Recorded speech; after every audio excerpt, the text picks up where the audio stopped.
Earlier today, the noted Mets fan, Kevin James, the king of Queens, threw out the first pitch on one-hopped Christian Scott. I got three things to say. God bless America.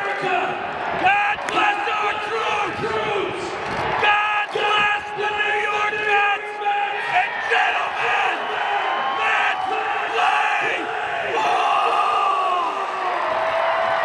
There's a touch of fall in the air, and last night felt like autumn in the opener of the three-game series between the Mets and the Orioles. So the Mets looking to make it 2 in a row over the Orioles. So Quintana will get set for his 25th start of the year. Last start, he had a 5-0 lead early, gave up a grand slam to J.J. Bleday, and the A's came back to win that game.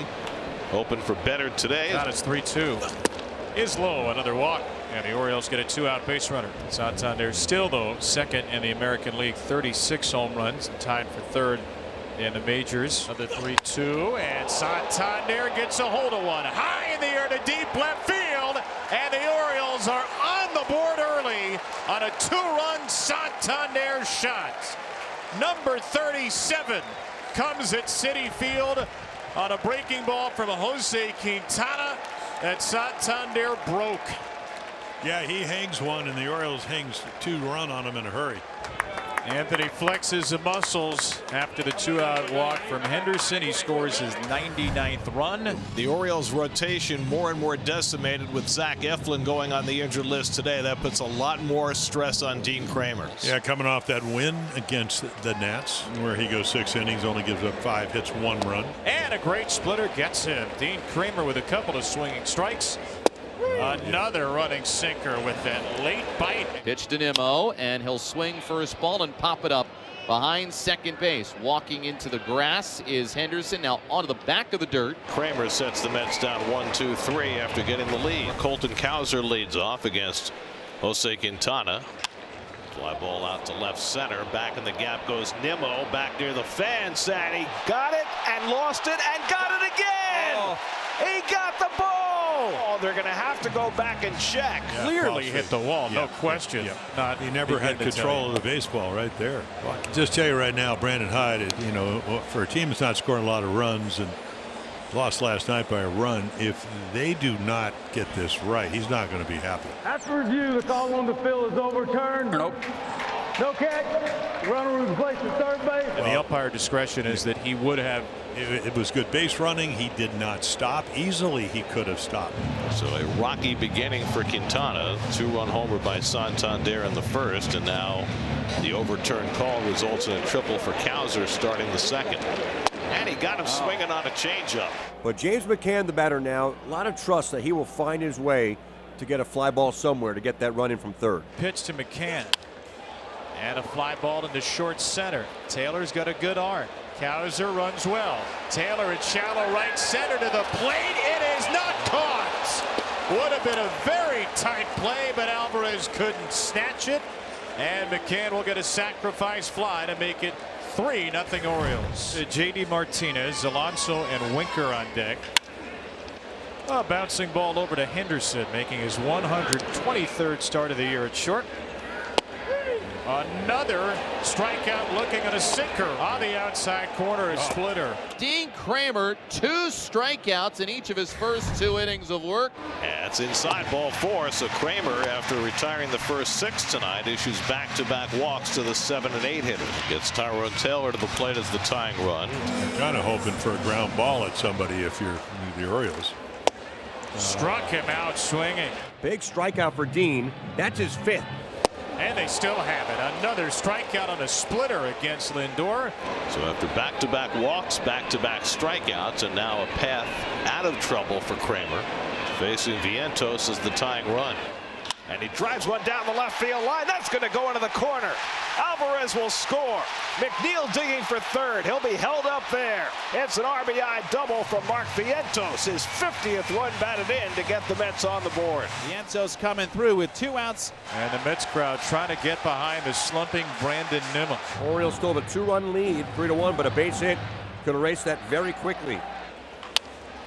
To the right side, Holiday from right field. The throw is just in time. Kremer strands 2 in scoring position. Good to see Cowser get a knock. He has been struggling. And he rips this into right field, backing up the right fielder. Winker, it's over his head and off the wall. Cowser racing to second base, and he'll make it there standing. So Cowser's at second base, and Jose Quintana, who's been behind all game.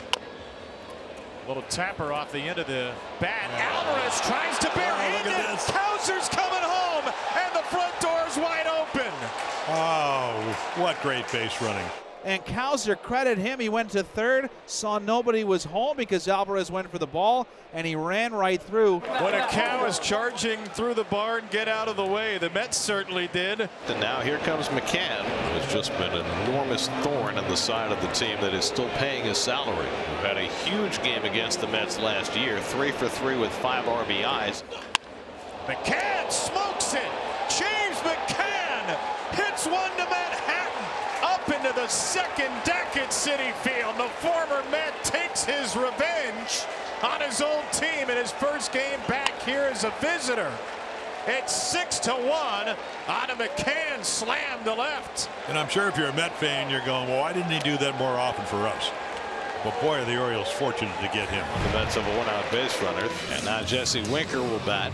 1-on-1 out Jesse Winker. Left side. Gunnar trying to get there. He will with a basket catch. He charged so hard he nearly overran it. Gunnar Henderson raced towards shallow left and got there and took what would have been a base hit and big trouble away. What a play by Gunnar. Henderson coaxes a 5-pitch walk. 2 down to this top of the 5th. Jimenez coming up. 6-1-0s in the 5th. Jimenez left center field. There's a hit for Loy. Got to the changeup all the way to the base of the wall. Here comes Henderson racing around third, and he will score without a throw.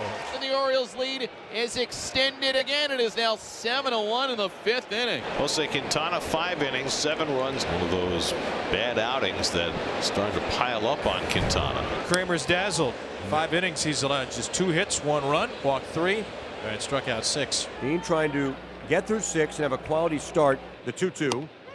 A called strike 3. And strikeout number 7 for Dean, and another one looking. Alonso pops it up.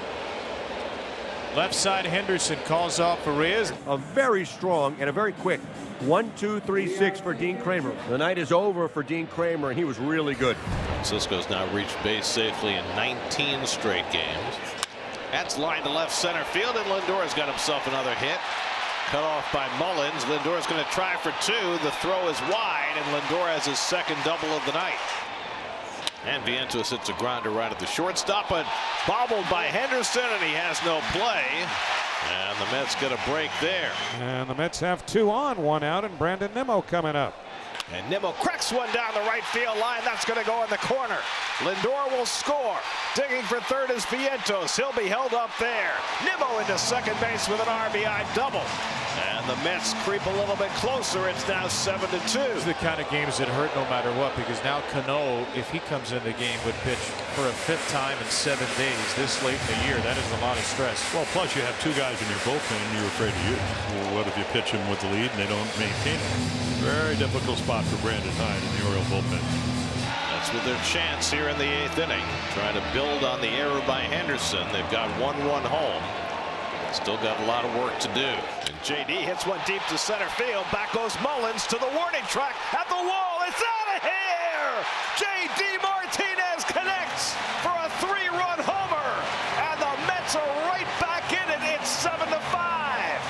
What better bet is there than JD Martinez against the Baltimore Orioles? His 37th home run against Baltimore.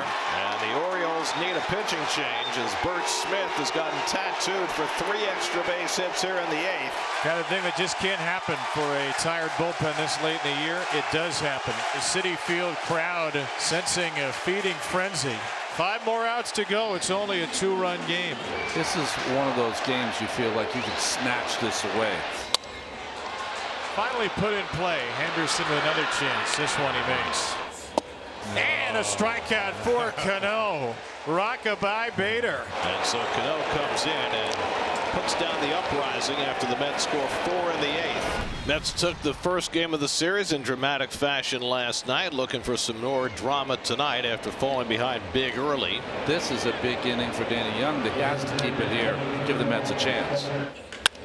Mullins smokes it left on left. That ball's walloped into center for a base hit. Mullins running, and the pitch is inside. A single and a walk, and here come the Orioles now with 2 on 1 out for Gunnar Henderson. Well, a big opportunity here for Henderson. Shot the other way in the left. Nimmo got a great jump, and it's off his glove. It kicks behind him. It's sitting behind the tarp.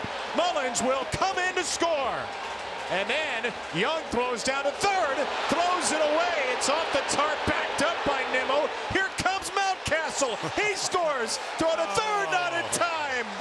It's an absolute mess. And they're going to go home. 2-run score on a Little League play full of wild throws and boneheaded mistakes, and the Orioles get 2 back. METS mess. It's 9-5. Greg Kimball's coming on. Needs a couple of outs, and then it's been a struggle as of late. Don't want to do that now. Got a 4-run lead. Mets made some noise though in the 8th, and now they're down to their final strike. And the 2-2 is painted perfectly for strike 3. The Orioles win it 9-5, a game that was enough to drive you crazy if you let it.